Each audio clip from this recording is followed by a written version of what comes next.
नमस्कार, times of Swaraj में आप सबों का स्वागत है। मैं हूं संतोष सिंह और हम टाइम्स ऑफ स्वराज में बात कर रहे हैं जातीय जनगणना की। जी हां, सुप्रीम कोर्ट से भी सरकार को कोई राहत नहीं मिली है, लेकिन इस फैसले के बाद एक बार फिर से बीजेपी हमलावर है और हमलावर होने का तरीका इस बार भी कमोबेश वैसा ही है कि नीतीश कुमार नहीं चाहते हैं कि जातीय जनगणना हो।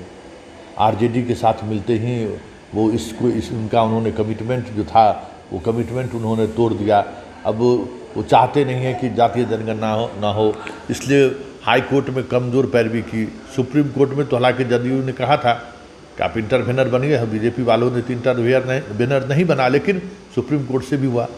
लेकिन एक बड़ा सवाल है कि बीजेपी जातीय जनगणना को लेकर दो पाथ पर क्यों चल रहा है।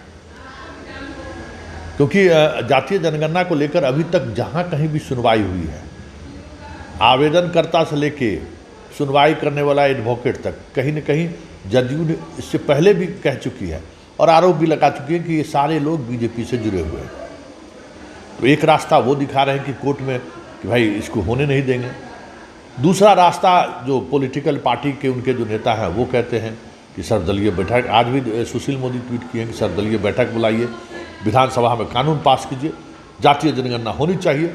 तो ये दो जो रास्ते पर बीजेपी चल रही है, इसकी वजह क्या, ये समझने की जरूरत है। क्योंकि आज की स्थिति में अलग अलग तरह के बयान भी आ रहा है। तो जरा सुनिए गिरिराज सिंह क्या कह रहे हैं। मैं किसी तरह से नहीं देखता, कोर्ट के ऊपर कोई टिप्पणी नहीं करता, लेकिन जातीय जनगणना से मुझे कोई परहेज भी नहीं। मैं कोर्ट के बातों पर कोई टिप्पणी नहीं करता, लेकिन जातीय जनगणना से परहेज नहीं, लेकिन इतना निवेदन जरूर करेंगे,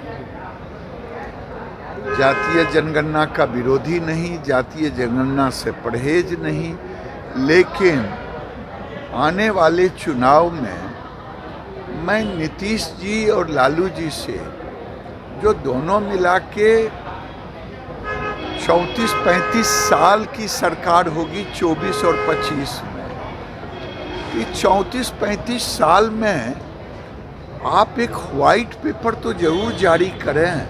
माननीय सुशील मोदी जी, जाति गणना पर राजनीतिक कलाबाजी नहीं, छद्म रूप का इस्तेमाल मत करिए।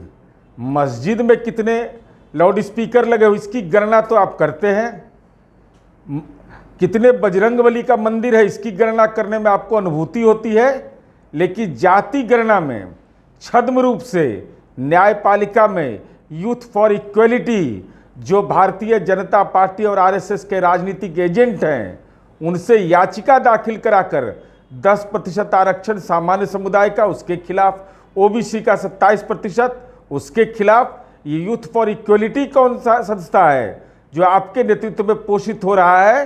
सरकार, सर्वदलीय बैठक, विधानमंडल का पारित प्रस्ताव, मंत्रिपरिषद की स्वीकृति के साथ ही साथ न्यायपालिका के फैसले का अवलोकन कर माननीय मुख्यमंत्री नीतीश कुमार जी का ये निर्णय है कि कर्नाटका में गिनती हो सकती है, उड़ीसा में, तेलंगाना में इसकी प्रक्रिया की शुरुआत हो सकती है, केरला के अंदर इसकी शुरुआत हो सकती है। तो बिहार राजनीतिक रूप से कौन सा गुनाह किया है कि केंद्र सरकार जनगणना नहीं कराएगी, तो हम हर कीमत पर जाति गणना कराकर समाज के सारे तबके के विकास की पटकथा लिखेंगे। आपने सुना क्या कह रहे हैं गिरिराज सिंह, अंदाज क्या है उनका कहने का। मतलब साफ है कि बीजेपी चाहती है कि जातीय जनगणना को लेकर डबल फेस उनका बना रहे, ताकि वो सवर्ण का भी हिमायती दिखे और पिछड़ों का भी हिमायती दिखे। सवर्ण जो नहीं चाहता है जातीय जनगणना होना, उसको जुडिशियरी के माध्यम से मदद करना है और पॉलिटिकली रूप से नीतीश इसका लाभ न उठा ले, इसलिए बीजेपी नेता लगातार कहते आ रहे हैं कि कमज़ोर पैरवी की वजह से सरकार की हार हुई है। हालांकि नगर निकाय के चुनाव में भी कुछ इसी तरह की बातें फैलाई गई थी, अंततः चुनाव हुआ। देखिए अब आगे आगे होता है, लेकिन इतना तय है कि आने वाले चुनाव में जातीय जनगणना का मसला लोकसभा और विधानसभा चुनाव में कि जातीय जनगणना को लेकर बीजेपी जिस दो राहों पर चल रही है उसका कितना लाभ बीजेपी को मिलता है कहना मुश्किल है। लेकिन 2024 और 25 के चुनाव में बिहार की सरकार और महागठबंधन की सरकार जातीय जनगणना को लेकर बीजेपी पर खुलकर हमला बोलेगी, ये साफ अब दिखने लगा है। इसका कितना असर होगा कहना मुश्किल है, लेकिन इतना तय है कि बीजेपी जिस तरीके से महागठबंधन के उस आरोप को काउंटर कर रही है, उस आरोप में सुशील मोदी को छोड़कर किसी के पास तथ्य और तर्क नहीं दिख रहा है। ऐसे में कहीं महागठबंधन को इस इश्यूज पर लाभ मिल जाए तो कोई बड़ी बात नहीं है।